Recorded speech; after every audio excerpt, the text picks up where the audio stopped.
వరంగల్ జిల్లా దుగ్గొండి మండలంలో ఉన్న శ్రీ ఆదర్శవాణి పాఠశాలలో చైర్మన్ నాగనపోయిన రవి ఆధ్వర్యంలో మాదక ద్రవ్యాలు మరియు చెడు వ్యసనాలపై అవగాహన సదస్సు నిర్వహించారు. ఎస్ఐ రణధీర్ మాట్లాడుతూ విద్యార్థులకు మొబైల్ ఫోన్ వాడకం మీద అర్థమయ్యే రీతిగా వివరించారు. యువతీ యువకులు మంచి మార్గం ఎన్నుకుని ఉన్నత లక్ష్యాలు సాధించి తల్లిదండ్రులకు మంచి పేరు ప్రఖ్యాతలు తీసుకురావాలని ఎస్ఐ విద్యార్థులకు తెలిపారు. ఈ కార్యక్రమంలో పాఠశాల సిబ్బంది, డైరెక్టర్ కవిత భిక్షపతి, ప్రిన్సిపల్ స్రవంతి, ఉపాధ్యాయులు తదితరులు పాల్గొన్నారు. దేనికి మీరు వెళ్ళకండి, ఓన్లీ మీ కాన్సన్ట్రేషన్ ఇంటి దగ్గర మీ పేరెంట్స్ తోటి మంచిగా ఉండడము. వాళ్ళు ఏమన్నా మీ పేరెంట్స్ కూడా ఏమన్నా మందుకో దేనికో అలవాటు అయితే మీరు వెళ్ళొద్దు అని చెప్పాలి. మీరు మీ చిన్నపిల్లలు ఎందుకు సాఫ్ట్ టార్గెట్ అని చెప్పి మీ దగ్గరికి మేము వస్తున్నామనంటే, మేమెందరం మీ టీచర్లు మీ పేరెంట్ని పిలిచి మీరు ఇట్లా మీరు బీడీ తాగుతారంటే తాగొద్దు అని అంటే మీ టీచర్ని బయటకు పోయి తిట్టుకుంటాడు. నేను చెప్పిందనుకో వీడు ఏం పని లేదు నాయంబడి పడ్డాడు అనుకుంటారు. మీరు చెప్పిందనుకో మీ పేరెంట్ 1-4 సార్లు ఆలోచిస్తాడు, మా బాబు ఎందుకు చెప్పిండు, నేను మారకుంటే నా బాబుకు కూడా అలవాటు అయ్యే ఛాన్స్ ఉంటుంది అనే ఉద్దేశంతో వాళ్ళు మారే ఛాన్స్ ఉంటుంది.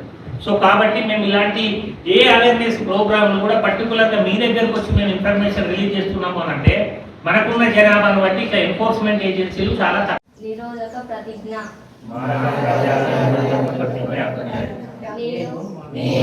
మాదక ద్రవ్యాలపై జరుగుతున్న పోరాటంలో క్రియాశీల భాగస్వామిని అవుతానని నేను డ్రగ్స్ రహిత జీవన శైలిని అనుసరిస్తూ నాతో పాటు ఏ ఒక్కరు డ్రగ్స్ బారిన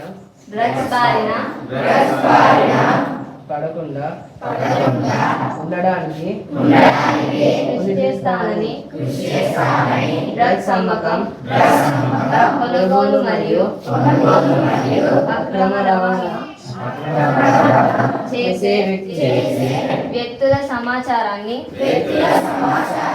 సంబంధిత అధికారులకు తెలియజేస్తానని నేను డ్రగ్స్ రహిత సమాజమే లక్ష్యంగా సాగుతున్న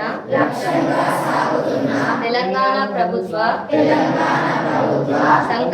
సంకల్పంలో భాగస్వామిని అవుతానని ప్రతిజ్ఞ చేస్తున్నాను. జై హింద్. మరిన్ని అప్డేట్స్ కోసం మా ఛానల్ని సబ్స్క్రైబ్ చేయండి.